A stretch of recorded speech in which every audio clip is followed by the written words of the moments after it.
What is going on, guys? Today we're taking a look at the Jurassic World Legacy Collection, Diplodocus. Now you might notice the video format is a little bit different for this review, and that is totally because I'm trying a new style, and definitely not because I left my recording equipment in the dorm room when I went home over the weekend, and I still decided to film this video.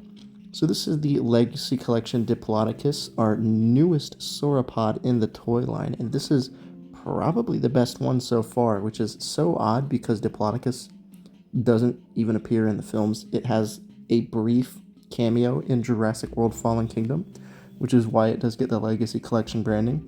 But this is pretty much an original figure, and it does look great. It's quite long, and the coloration's super fun.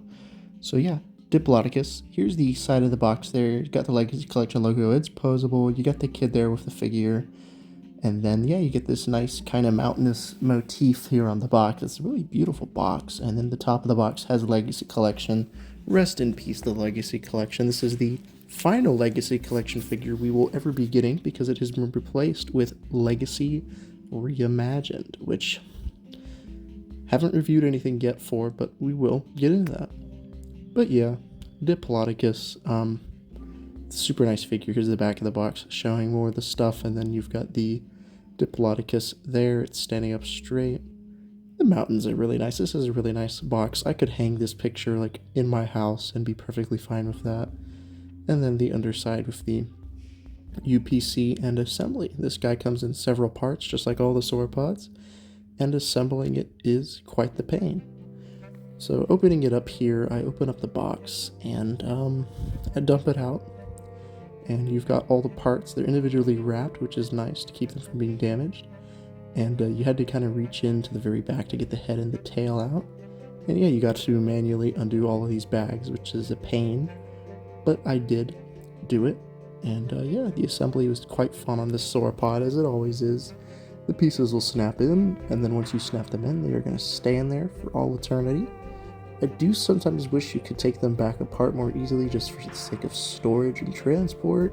That's why I didn't review this guy in the dorm, because taking this thing back to my house assembled would have been quite difficult in my car.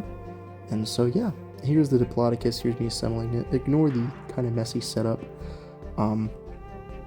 This is where I record back home, but some of my posters are falling off, which is a bit fun. I usually zoom it in a bit more, but this figure is so big. And going from the tip of the tail, you got this nice dark brown gradient that nicely goes into this orangish brown color that's most of the body. And you've got these cream spots on it, and there's pretty much paint all over this figure. It looks like a very full and like complete painted figure, which is super nice because Mattel usually does not do that. Obviously there's no paint on the claws, that's to be expected. But they surely put a lot of effort into this figure, and it looks super great. The blackish dark brown gradient up on the head is super nice, and moving to the actual head, it's super detailed. And they painted the pupil, which is, they could have totally gotten away with not painting because it is a darker colored head. But yeah, the head sculpt's really nice. It clearly shows that it's a Diplodocus, and yeah, I really enjoy this figure.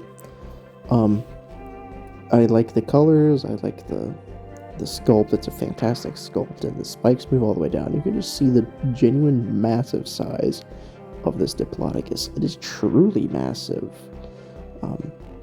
The neck and all the things are articulated. You can kind of rotate everything. I do go over the articulation later, but you can see it's pretty cool. The teeth are nicely painted, and the mouth does open, and it's kind of an odd looking mouth, but it's pretty similar to the Mamenchisaurus's mouth, which is another great figure, and it does look super fun being reared up. The body is super big and bulky, but it's a pretty thin sauropod. It's pretty thin and slender. Like the Dreadnoughtus and Brachiosaurus are pretty thick and round. This is much more skinny and thin, much like the Mamenchisaurus. This is very similar to the Mamenchisaurus, but it is entirely original. There's no real reuse on it other than maybe the legs from the Mamenchisaurus. The body is original, the head and tail are original. The spikes are really nice. They do kind of have a sharpness to them, but it's not like where you're going to injure yourself. They're just a bit sharp. And this tail is super long. Like, the size of this figure cannot be understated. This thing is huge. It is the longest in the line other than the Dreadnoughtus.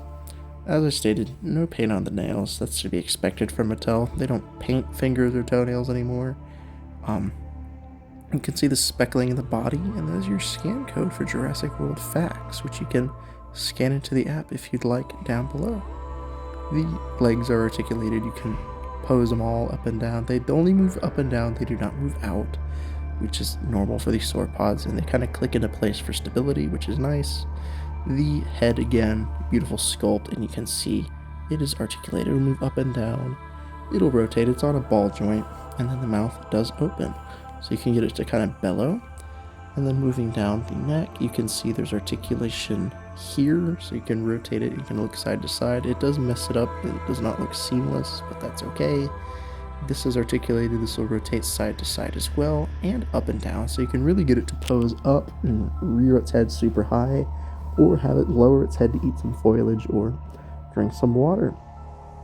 And the legs are nicely articulated. You can see the pebbling super nice on this figure, not a lot of nice bumps. The tail is also articulated. I'm recording this one-handed, so it's a little janky, but the tail will move up and down and all around. And then the back of the tail just swivel, which is super nice. Comparing it to some other figures, here it is next to the original Legacy Collection, Brachiosaurus. Brachiosaurus does beat it in height. The Diplodocus is much longer, and honestly, the Brachiosaurus is super impressive, but it is dated, especially with the Hammond Collection one existing.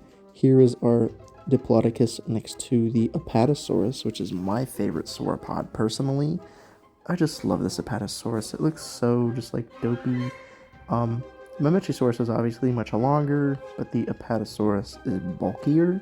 But the Apatosaurus is our smallest of the sauropods, other than like the smaller ones. The Dreadnoughtus obviously towers over the Diplodocus. Like this Dreadnoughtus, it's going to be the biggest figure in the line until they might do an Argentinosaurus someday. I think it'd be cool, but they'd probably have to put it in a film for that. This Dreadnoughtus is just truly one of a kind, and it is such a presence.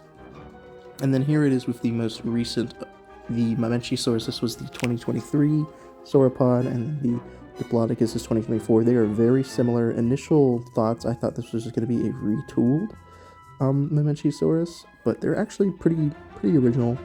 And you can see the Mamenchisaurus is pretty long, but the Diplodocus is much longer. And then here it is next to Chris Pratt, and yeah, Chris Pratt is dwarfed by this ginormous dinosaur here. I grabbed Chris Pratt because it's the Fallen Kingdom figure, and Diplodocus is in Fallen Kingdom. So yeah, that's Diplodocus.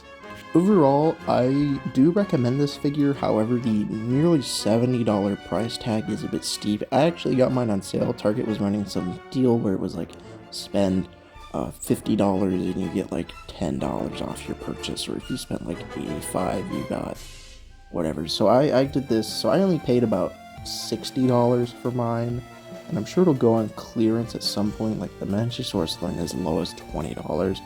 However, the amount of these I've seen is much less. There's only like 2 or so stocked at the time of the Target, while like the Mamenchisaurus and previous ones, they'd have like 4 or 5. So this one definitely didn't get as much of a run, but still I think it's a great figure and it's worth picking up. It's the best sauropod in the line as far as like sculpt and detailing, but the source material is not all there, so I get this one. If you don't have the space or have no connection to Diplodocus, I could see you skipping this one, but it is truly a fantastic piece, and I do recommend it, and it looks great with the other sauropods. But I understand some people might not want this, but it is the last Legacy Collection figure, so for the sake of that, I'd say it's worth a pickup. This is a 10 out of 10 figure from me. It's truly impressive. and I highly recommend the Diplodocus to any fan of large sauropods. Thank you guys so much for watching. Again, I apologize for the weird format, but I hope you still have enjoyed. Make sure you like, comment, subscribe, and I'll see you guys in the next video that'll hopefully be a bit more regular. Take it easy.